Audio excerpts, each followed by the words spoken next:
Disney Star Wars The Acolyte from Lucasfilm Studios is set to premiere on Tuesday, June the 4th. And we had a conversation about that on the Sunday live show with our friends Wicked Virtue, Amanda, and Michelle from Force of Light. Later on in the show, we were joined by Alan Ng from Film Threat, who has seen the first 4 episodes of The Acolyte. And we wanted to get his take insofar as he could say, while under a non-disclosure agreement, on what his thoughts were on what he had seen so far. But absolutely nothing, and I mean nothing, could have prepared us for the words that came out of his mouth. Do you think that the backlash will be worse than The Last Jedi? I think so. Whoa! You might want to sit down for this one.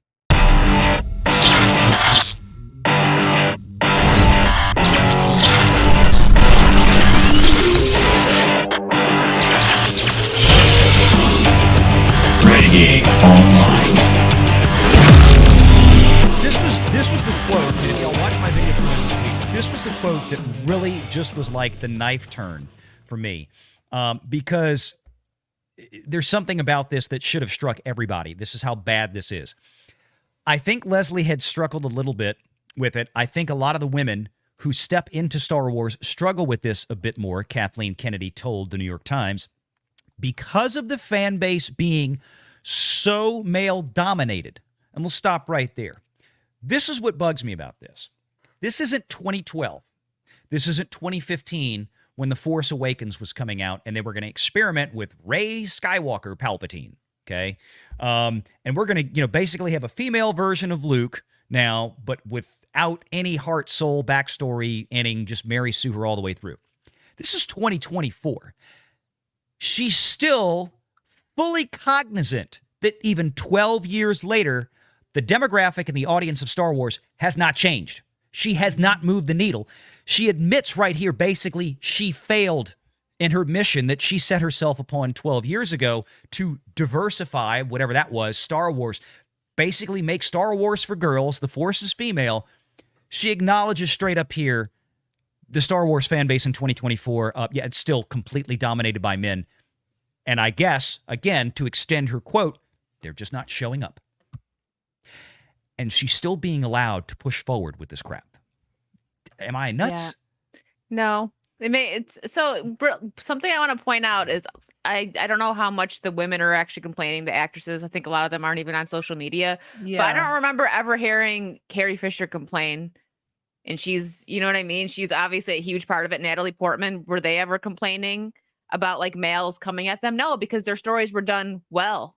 And people liked it. That's the biggest problem. And I know some women get mad when you say, that Star Wars is male dominated. I agree with that. That doesn't mean that women don't like it. I like the old stuff. I don't like this new stuff that's supposed to be targeted for me. I think it's crap because it's the Mary Sue stuff. There's no character building. It's really boring. But no, you're not crazy. They have to see it, the numbers. I mean, come on, we see it. You talk about the numbers all the time. So I don't understand why they don't try. They don't want to cater to the people that have been complaining. That's the problem. And those are the people that will actually give them money. They're catering to people that probably don't even go see the movies, that could care less, just want to go on Twitter and yell about something. That's just it. And that's why nothing can change. And I don't think it's just Kennedy. I think it's on up the line at Disney because that DEI woke mind virus, it's so infected into everything out there nowadays. What's unbelievable, what's truly unbelievable to me, going back to the sequels, they had a story that could have easily basically had a new female lead that people would have loved. And that's a story from the expanded universe where Han and Leia have twins, one boy, one girl, one goes dark, one goes light. And like, people love that story. And of course they wouldn't do it. They went with Rey Palpatine. No, and they kind of stole that concept from the EU that you just mentioned for the Acolyte, because that's going to be Amanda Stenberg's character, from what I understand. She's actually playing two, if I read that in that article correctly, where she's one of two sisters, and one sister went to the light side, one sister went to the dark side, and that's part of the Acolyte. Yeah. So I mean, it's like we're getting that, but they're giving it to us in a different way. They're like, we don't want to give you what the audience wants. The audience wants Han, Luke, Leia. Hell, the audience wants the EU. They want Mara Jade. They want all the stuff that should have come after. They want the stuff that was already there. Do they really, Valiant? Do they really? Because I think we're at the point now where we're just like, No, don't touch it. Just Well, no, do whatever I'm it is you do and leave all that alone now. We don't really want you to. I'm talking about 10 years ago. Yes. No, I agree with you. Okay, I don't, 10 years ago. I don't think the audience wants anything else out of this studio now that says Star Wars on it, because nobody believes that anything that says Star Wars on it coming out from Disney right now is in any way Star Wars. The only good thing 'Cause Disney it has isn't. done with Star Wars technically is the Respawn games, because they have Cal Kestis as the main character, and people actually love Cal Kestis. I mean, the games have sold, like, the first one sold over 11 million copies, I believe. I remember The second one sold 30% more than the first one in its opening, debut.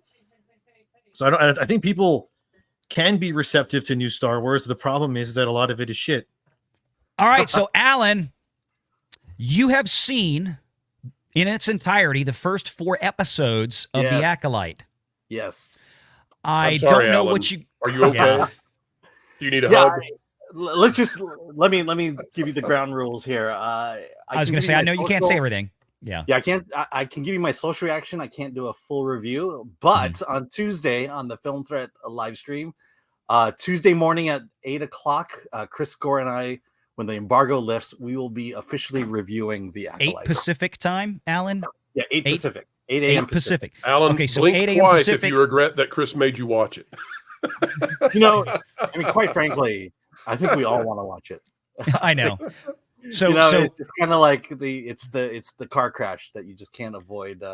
It's the bloated whale on the beach. You know it's going to explode. I have so many questions that I want to know, and I know you can't answer them. Yeah. Well, wait, I got Alan, so real many quick, questions. before we get into your story, well, let's put it this way, because we can't really spoil it before it comes out.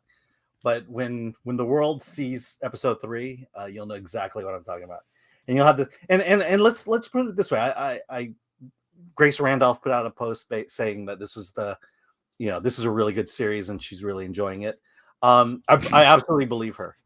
And that killed it, right? That killed Star Wars right there. You don't need to know anything else. Grace Randolph loves it.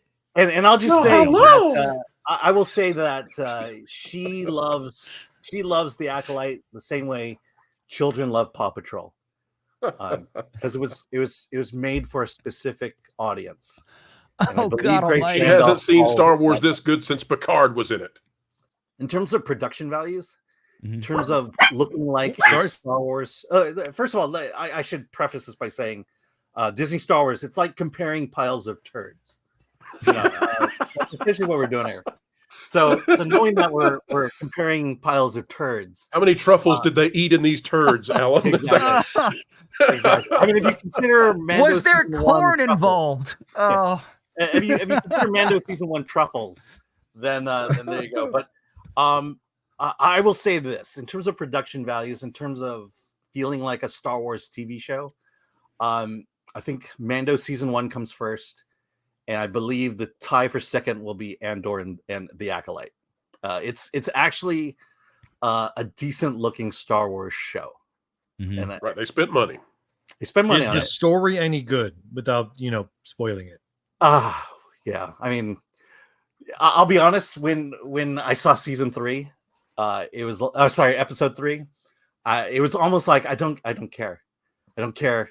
Because I went right into season 4, and it's like I really don't care about season 4 right now. Here's a question for you, Alan.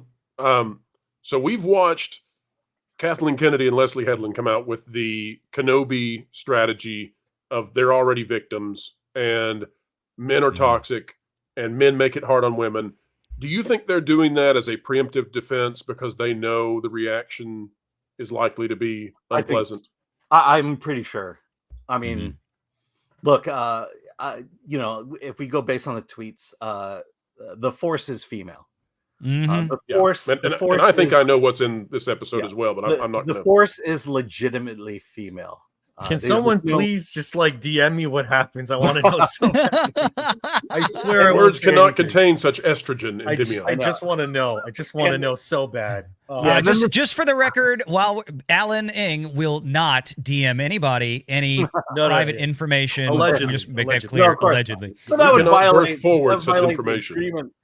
The agreement that Disney makes you sign before watching these episodes. Now signed in menstrual blood. Literally, we have to sign NDA disclosures before these episodes are unlocked to us. So the thing that I thought about this morning, and I tweeted about it as well. It goes back to Chris's tweet about the idea that Marvel and Star Wars that making it a girls brand will prove to be a costly lesson, or the most costly decision in entertainment history. They did. I mean, they did. And, but their version of feminism, right, Ellen? It's not; these aren't princesses. This is their own version of beta male light female characters who are heroes. And George Lucas, when he came out and said that it takes more than pants to make a female a hero, I think that unnerved them, given what's about to release. Yeah. I think go ahead, Alan. Oh, go ahead. Yeah, I'll just say, look, you're gonna on Tuesday, you're gonna watch the first 2 episodes, and the worst you're gonna say is, or the best you're gonna say is it's boring, or it's dull. There's nothing there that it really excites you. And then that 3rd episode comes along. And what about the 4th, Alan? What happens without telling us the story? Do you go back up on the 4th and go, okay, I'm back in this, or do you say, no, it's like, no. Yeah. No, the 4th, when I got to the 4th episode, it was like, I really don't care about this story anymore. And in fact, I don't care about Star Wars anymore. Don't worry. I'm watching your background for a Disney exec to come out. So I'll let you know if anyone appears. Yeah, I'll just say this. It fundamentally changes the future of Star Wars. Oh, God. Okay. Now, in terms of does it negate the originals and the prequels? Not necessarily. I think we're just going to be more upset with what we were presented, and the knowledge that this is the direction Disney Star Wars is going to go from now on. Is it worse than midichlorians? Those are questions I thought about, and I've only seen 4 episodes. It may hasten a reboot, Alan. It may hasten. I listen. Yeah. Someone I've talked to who I think is in a similar position to you says this might be so abrasive to the remaining fans that it actually causes Disney to have to make a change. That this may actually wipe out support to such a level that they say. Why do I have a feeling the change is something like women are naturally stronger with the Force or something? Something like that. Yeah, I have a feeling something like that. It's me. I'm not that cynical about it. I'll say this though. Watching that 3rd episode, I immediately leapt back into the 10 or 11-year-old me who saw 10-year-old me who saw A New Hope for the first time, Star Wars for the first time, and it was just like I don't recognize this world anymore.